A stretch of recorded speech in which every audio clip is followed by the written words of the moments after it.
our data actually shows that there is an increase in terms of hiring rates. So in Singapore, we are seeing 14% increase pre-pandemic level, 18% in Australia, and 63% in India.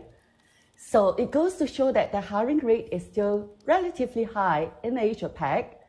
No doubt the news of recession is definitely hitting us, and hence it's actually really important for companies to actually focus on skills rather than just focus on how they traditionally hire. So I'd love to give you an example. For example, United Overseas Bank, which is one of the larger banks in Singapore, has actually started to look at their hiring through a skills lens. Instead of just looking at it from their traditional way of hiring, which is qualifications or the last job that you have, they really focus on skills so as to build a diverse set of skills internally as well as buying it from the external market.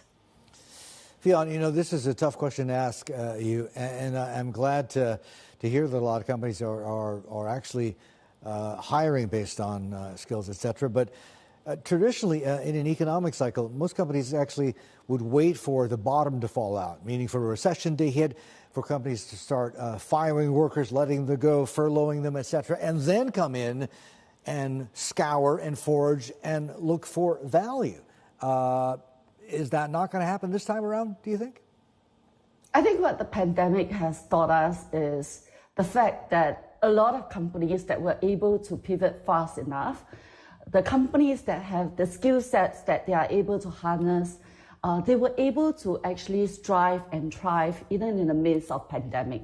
So companies are beginning to look at it as really important for them to actually harness that skills within the employees in their organization.